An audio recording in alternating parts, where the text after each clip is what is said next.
Hola, ¿qué tal, alumnos y alumnas? Pues seguimos en nuestro curso de cálculo diferencial. Me parece que la semana pasada les dejé bastantes ejercicios y terminamos ya casi con las fórmulas ordinarias de derivación, las más utilizadas.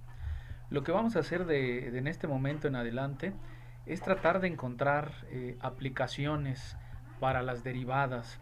Entonces, una de las primeras aplicaciones es hablar del concepto de derivadas sucesivas. ¿A qué me refiero con la derivada sucesiva? Bueno, recuerden que nosotros siempre partimos de una función, a la que nosotros llamamos f de x, y hasta ahora solo le hemos encontrado su primera derivada. La derivada sucesiva es un trabajo de preguntas, es decir, de preguntarnos cuál es la derivada de lo que me salió de la primera derivada. Digamos que esa será la segunda derivada o f2. Y si a ese resultado yo lo vuelvo a derivar, entonces obtendré la tercera derivada. Y así sucesivamente. Fíjense que vamos a denotar el orden de la derivada con un pequeño superíndice. Y eso nos denotará el paso en el proceso de derivación en el que nosotros vamos. De modo que la f solita pues representa la función o la derivada cero o cuando no hemos aplicado en ninguna de estas reglas. Fíjense que aquí tenemos algunos ejemplos. Partimos de una función y le aplicamos la derivada. Fíjense que este es un polinomio, es muy sencillo. Lo hacíamos ya mentalmente, ¿no? 4 por 3, 12 y le descuento 1. Lo mismo con el segundo término, 2 por 2, 4 y le descuento 1 a la x. La derivada de x es 1, por lo tanto solo me quedo con el menos 3 y la derivada de las constantes vale 0. Esa será la derivada 1 o f1. Si yo a ese mismo resultado le aplico la fórmula de derivación, entonces por las reglas que ya no sabemos, 12 por 2, 24x. Y la derivada de 4x, 4, porque 3 se desaparece. Entonces ahí obtendré la segunda derivada. Y finalmente, si yo derivo este polinomio lineal, fíjense que solo me quedo con el 24. De modo que la tercera derivada es 24. Si yo continúo con este procedimiento, lo que voy a obtener es que la cuarta derivada se hace cero. Aquí se volvió a poner el proceso de la derivación. La derivada de 24 es exactamente cero.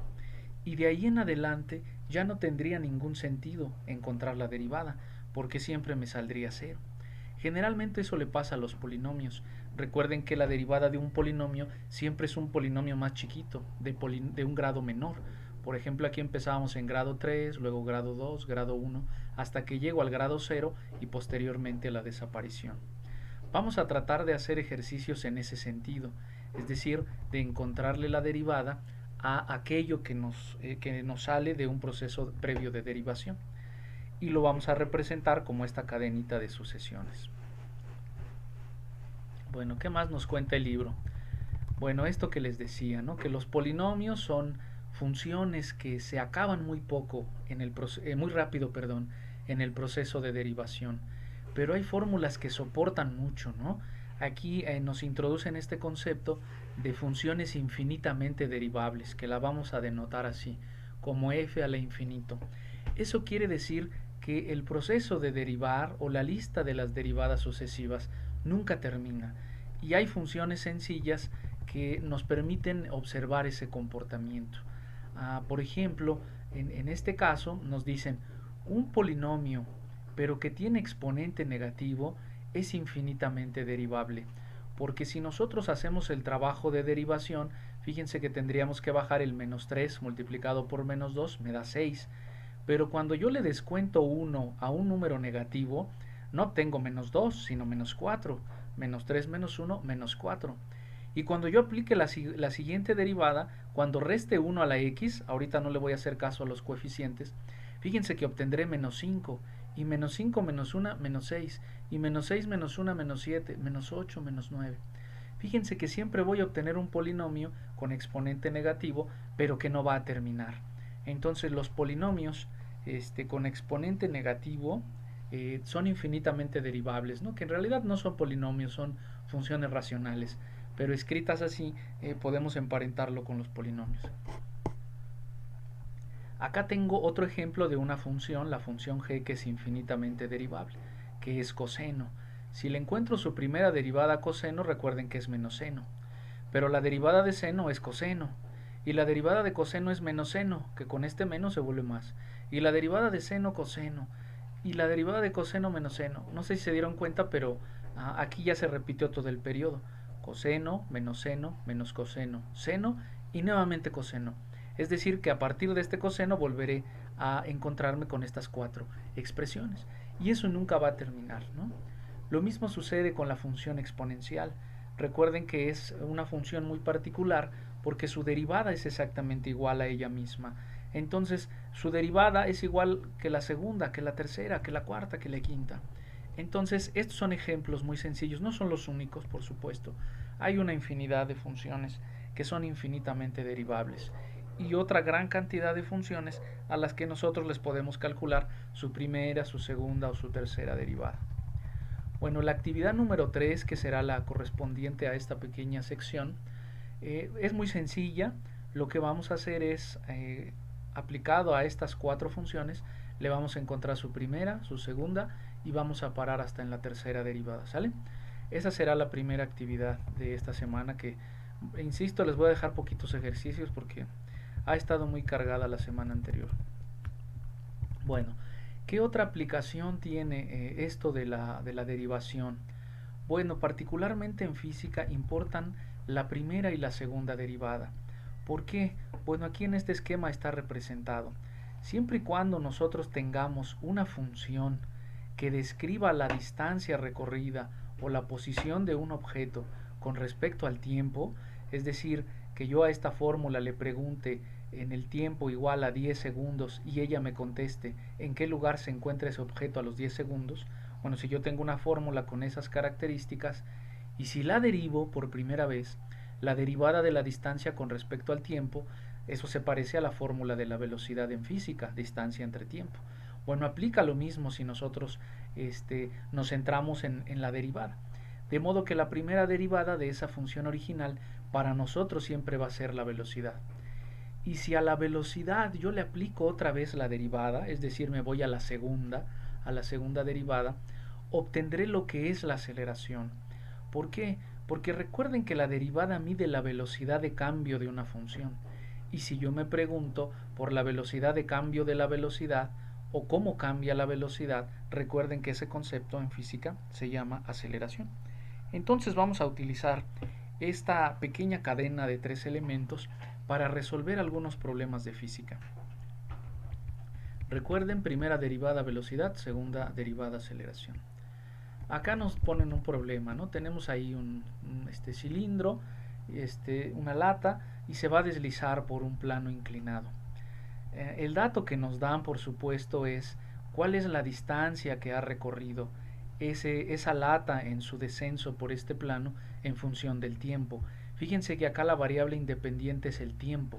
Vamos a derivar con respecto a t, no con respecto a x como en los ejemplos anteriores. Solo es un cambio de notación, pero las reglas son las mismas. Entonces, dada esa función de posición, me hacen tres preguntas. La primera de ellas nos preguntan es que calculemos cuáles son las fórmulas de la velocidad y la aceleración. Lo que tendremos que hacer es derivar por primera vez esta función, que si lo aplicamos, recuerden que el exponente se baja, 2 por 4, 8t, y la derivada de 2.5t es 2.5. Significa que esta nueva fórmula, de lo que nos da cuenta o lo que nos permite calcular, es la velocidad de esa lata en cualquier momento del tiempo. Es una función útil. Y luego me preguntan que cuál es la aceleración. Tendré que derivar el resultado anterior, lo cual es muy sencillo porque la derivada de esta expresión es solamente 8, ya que 2.5 desaparecerá. Bueno, eso significa que el movimiento es de movimiento rectilíneo uniformemente acelerado, porque fíjense que la aceleración ya es 8, siempre, ya no depende del tiempo, tal como sucede en la caída libre, que recuerden que en la caída libre la aceleración es 9.8 metros sobre segundo al cuadrado. Entonces, siempre y cuando uno llegue a una cantidad constante en la segunda derivada, eso significa que el movimiento es acelerado, pero uniformemente.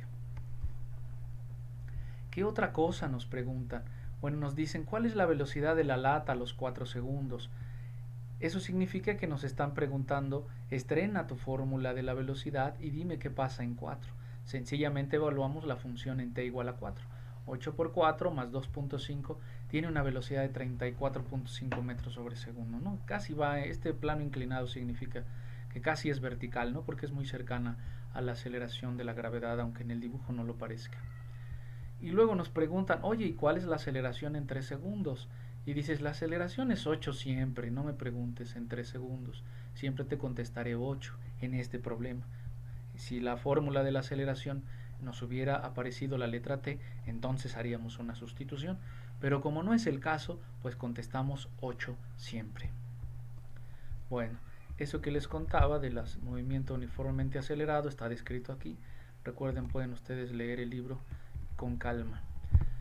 Acá está otro problema bueno. Dice, una piedra es lanzada verticalmente hacia arriba.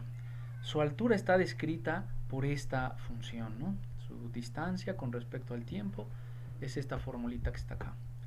Y nos hacen tres preguntas. Primero, encontrar en qué momento la piedra se detendrá. Bueno, si tú arrojas un objeto hacia arriba, en algún momento la velocidad se le acaba y empieza a caer. Ese momento de transición entre que la piedra sube y luego empieza a bajar es el punto más alto del tiro vertical. Y cualitativamente ese momento se describe así, porque en la punta la velocidad se acaba, o sea, la velocidad es igual a cero. De modo que aquí puedo formular una ecuación. Lo único que necesitaré es encontrar la fórmula de la velocidad, que como decíamos es la primera derivada. Entonces voy a derivar esta función, aquí debería decirte, y le hacíamos así, ¿no? La derivada de t, imagínense la que es x, sería el propio 38. Y acá bajamos el exponente, 4.9 por 2, menos 9.8t, y le descuento 1 a mi variable, me queda t igual a 1. Y eso debe ser igual a 0, es la condición que nosotros pusimos. Sencillamente despejamos ahí la t. El 38 pasará negativo y el 9.8 pasará dividiendo con todo y su signo. De modo que obtendremos 3.87 segundos. Ese es el tiempo en que la pelota tarda en llegar a su punto más alto o detenerse. La siguiente pregunta es, oye, ¿y cuál es la altura máxima alcanzada? Bueno, si esta función me dice en qué posición se encuentra la pelota, siempre y cuando yo le diga en qué tiempo, y yo ya acabo de encontrar el tiempo donde va a llegar hasta arriba, entonces saber a qué altura se encuentra es hacer la sustitución. La sustitución de 3.87 en todos los lugares que aparezca la t. Y si hacemos las operaciones, elevar al cuadrado, multiplicar por 4.9, multiplicar estos dos y hacer la resta, nos da 73.39 metros. Eso significa que prescindiendo del dibujo yo puedo saber cuál es el punto máximo de ese objeto antes de que inicie su caída. Y por último me dicen cuál es la velocidad de la piedra a los 5 segundos de ser lanzada. Por supuesto, se trata nuevamente de estrenar la fórmula de la velocidad o de la primera derivada y evaluarla en el tiempo que nos solicitan, en 5, lo cual es muy sencillo. 9.8 por 5, 49, restado de 38, fíjense que nos da menos 11 metros sobre segundo. Esto es muy interesante porque aquí los signos son consistentes con el comportamiento de la pelota. El que la velocidad sea negativa a los 5 segundos significa que ahí la pelota ya viene de bajada, ya viene de regreso, lo cual uno se puede dar cuenta si recordamos que el tiempo que uno tarda en llegar hasta arriba es 3.8. Obviamente a los 5 yo ya voy de regreso, ¿no? Entonces, ¿puede salir negativa la velocidad? Sí. En el caso del tiro vertical significa que la velocidad viene en sentido contrario a como inicia en el problema.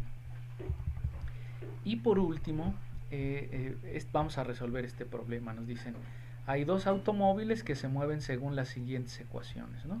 Es decir, su motor responde a estos modelos y es así como podemos encontrar cuál es su posición o la distancia avanzada con respecto al tiempo. Y nos preguntan, oye, ¿en qué momento sus velocidades son iguales? Lo que tendremos que hacer, por supuesto, es igualar dos fórmulas, la de la velocidad de uno con la velocidad del otro. Pero decíamos que para encontrar la fórmula de la velocidad habría que derivar mi fórmula original, que fíjense aquí otra vez hay otro errorcito, aquí debería decir t, ahí y acá debería, aquí se lo escribieron bien y ya lo copiaron mal. Bueno, entonces vamos a derivar con respecto a t. Fíjense que eso es muy sencillo. La derivada de 25t es 25 y de 8t cuadrada 16t. De este lado también, derivada de 15t, 15. De 10t cuadrada, 20t. Y estas dos fórmulas son las que vamos a igualar con la intención de encontrar el tiempo en el que eso sucede, porque esa es la pregunta, en qué momento sus velocidades serán iguales. Y esta es una ecuación facilita, ¿no? Pasamos todas las variables de un mismo lado y todas las cantidades numéricas del otro, con su respectivo castigo en el signo, ¿no? Hacemos la resta, me da 10, la resta de las variables me da 4t. De modo que al terminar de despejar a la t le estorba el 4, que partiendo a 10 nos queda 2.5 segundos. Y ese es el tiempo en el que las velocidades de estos dos vehículos se igualarán. Si ustedes sustituyen en la fórmula de la velocidad del auto 1 y del auto 2, se darán cuenta que en ambos casos obtenemos 65 metros sobre segundo, ¿no? Y eso significa que estamos bien, ¿no? Que como la sección amarilla, esto funciona y funciona muy bien. Bueno, entonces los ejercicios que van a hacer son estos 6 de por acá, 6 o 8, a ver, luego les miento, 8 ejercicios. Todos ellos están aplicados a la física, ¿no? Tienen que ver con el movimiento de un objeto descrito por ecuaciones. Y vean que las preguntas están referidas a siempre a su velocidad, a su aceleración, el momento en el que se van a encontrar, el momento en que sus velocidades o sus aceleraciones serán las mismas, ¿no? Me parece que estaba bonito. Trata sobre unos Juegos Olímpicos. Bueno, entonces, resumiendo, solo hay dos actividades para esta semana. La actividad de aplicaciones a la física y la actividad de derivadas sucesivas, ¿no? Que es un ejercicio muy simple. No lo subo a la Classroom, recuerden aquí en el video está descrito, para que no haya confusiones como sucedió con las tareas anteriores, ¿sale? Bueno, nos vemos en el siguiente video.